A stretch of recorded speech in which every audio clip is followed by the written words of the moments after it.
Good morning, dear students. Today I am going to start Unit 4, that is known as Societal Impacts.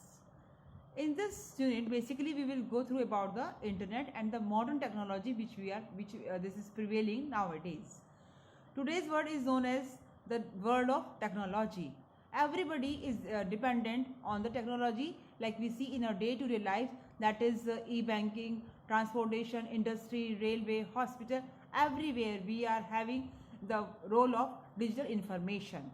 So as you have seen in your daily to day life also, you must have accessed the internet, you must have surfed the so many websites, and you have opened your email, checked email accounts, downloaded, uploaded movies. All these things you must have done on the internet. So have you ever thought about this thing ki you leave your digital footprint on the internet? Yes, girls, digital footprint. Because whenever we surf on the internet or we go on the internet, knowingly or unknowingly, we leave our digital footprints behind. So in this chapter, we are first of all taking the topic digital footprint, which we leave behind when we go on the internet. And these footprints are of basically two types. One is known as passive digital footprint and another is active digital footprint. Passive digital footprint is that when we are surfing the website and checking our email accounts and all these things, downloading some images, downloading some videos, playing games, all these things. And unknowingly means we are leaving some digital footprints.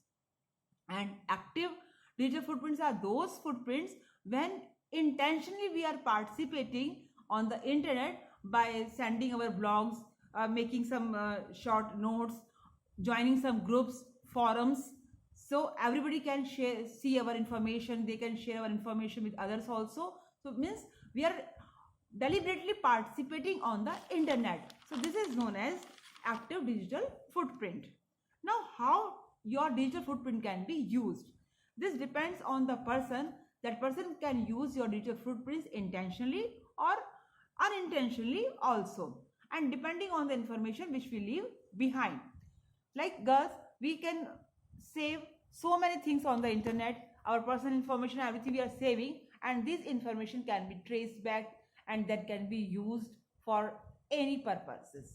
Digital footprints is often used to obtain personal information about you, such as demographics, from where is your area, to which area do you belong, your religion, your personal interest, and all these things we can search on this through this digital footprint. Now how to manage digital footprints? See, first of all, we have to see if we are online, then things exist forever. I know you must have gone through browser settings and all these things related to history, cookies, these types of securities you maintain at your own on your system. It's okay, it's good habit. But even then, after deleting all this information from this browser and everywhere from your system, still it remains on the server somewhere on the internet. And that is not in our control. So we definitely leave our digital footprints on the internet if a person is on internet. Always think before you post online. This is the main point. Whatever you want to post online, anything, any message, you should think what will be the repercussions of this message or this post on others.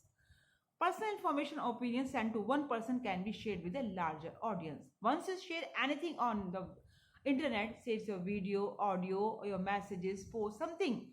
Once you have posted, it will be circulated to many persons. As you send email to many persons at a time, similarly your information will spread throughout the world. And you must be having accounts also. Generally, everybody is having like email accounts, Gmail, whatever you have, Rediff mail. So if your account is inactive, then it should be disabled or deleted. Or if you are active participant in it, then you should thoroughly check your account regularly.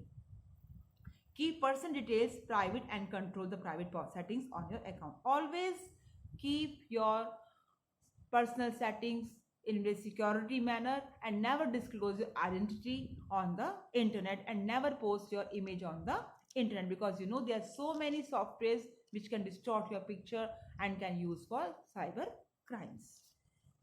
See girls, after this we are having some net and communication etiquettes. Generally, what we have certain etiquettes which we perform or which we observe in our day-to-day life, that we have to follow some protocols. Similarly, we are having certain etiquettes which we have to perform on the internet. Maybe it is known as communication etiquettes, or maybe internet etiquettes, or whatever you call. So when we talk about etiquettes which deals with the internet, then we call it netiquettes. So what it includes? It includes basically something that is, one should be ethical, responsible and responsive while working on the internet. First of all, if you go through this net etiquettes, what are these? Avoid posting inflammatory or offensive comments online. If you want to post something inflammatory and all these things, rubbish on the internet, always avoid this thing, because it will indulge in the quarrels and it will create disputes among the society. So never do all these things. Respect others' privacy also. Suppose you're having your friend's information, your images and some data of her, and having your own also, but never share all these things, your information of your friend on the internet, without taking her permission. It is again one offense. Never spam others by sending large amount of unsolicited emails. Never send somebody unsolicited emails, or never try to open any spam or junk mails also. It may contain some viruses also. And if you are playing some game on the internet, always show your sportsmanship spirit. If you are a loser, don't express your anger. Yes, I am a loser. How it's possible and all these things. Never. Have a sportsmanship spirit and just go ahead and try to win. Don't troll people in web forums, as website comments by repeatedly nagging as annoying them. If somebody is trolling somebody, so never join this trolling, because it is not a good part to become a part of this bullying, and this is again an offense. Stick to the topic when putting his online forum. Whatever topics or whatever conversation is going on the internet, just try to understand this thing, what is the topic, what is it going on, then only you show your active participation in it. And one more important thing, never use offensive language. We are having certain rules to follow on the internet while using the language. It should be respectful in every aspect. If somebody is trying to provoke you on internet by sending negative remarks, offensive remarks, so never try to indulge in that.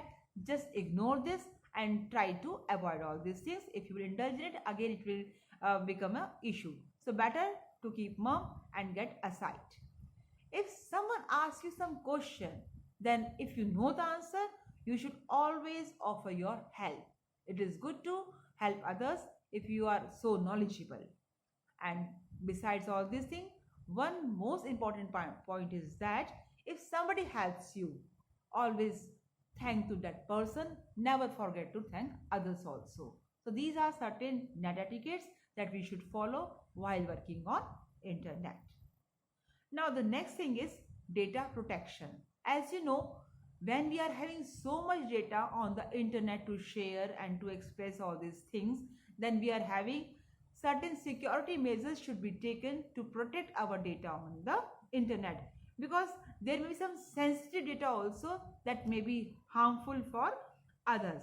So we have to try to save this data strictly. Data protection, we should not try to modify others' information. In short, we should be able to decide whether or not one wants to share some information, who has access to it or not. After this data protection, we are having intellectual property. What does it mean? As you must be knowing property, see, this is the bicycle, it belongs to you. It is the car that belongs to this person, and all these things. The property belongs to this person. This you must have heard. But when we talk about this intellectual property, what is the meaning of it? Intellectual property means inventions, literary work, artistic work, that is a creativity of a person. It means it is the intellectual property of a person. Suppose a music composer composes his own music, like A.R. Rahman you are having. We are having certain producers, directors, writers, poets, and they have produced so many things like Shakespeare. So and we can see the original work. So what is this? It is the intellectual property of these great personalities. Now when we talk about the categories of intellectual property, in this we are having first of all industrial property. It includes patents for the trademarks. Like girls, we are having certain trademarks for a particular brand of all these things, like your ASI mark, then logos, symptoms, all this we have. It goes to industrial property. Next is copyright. Copyright, as I told you, it comes right to copy, means the owner of the thing. Like thing means literary works like novels, poems, plays. That person is only having the complete right to make the copy of this person, or to whomsoever he wants to give this right to, if somebody else. Otherwise, if you try to do say use another literary work, then it is again illegal task. Intellectual property rights, these are the rights given to person over the creations of their minds. So following rights can be secured with the author or the owner. Key to protect intellectual property, it is the person's property. He is or she has a complete authority on the his or her literary work, whether he wants to share with others or not. And if he wants to share this information with others, then how much information should be exchanged? It is her portfolio only to decide how much part of information that person want to share with others. And the last is to decide the price for exchanging, sharing or distributing. If we are uploading our software, uploading our some say brand on this, so we can decide the price or what price we want to get for this particular thing. Nowadays, as we can make some the according to privilege situation, if you are preparing some mass something, then yes, it is our property, and then if you are promoting it, we can set the price for it. It is the again one right. After this small topic, we are having another topic that is known as plagiarism. We'll continue in another video.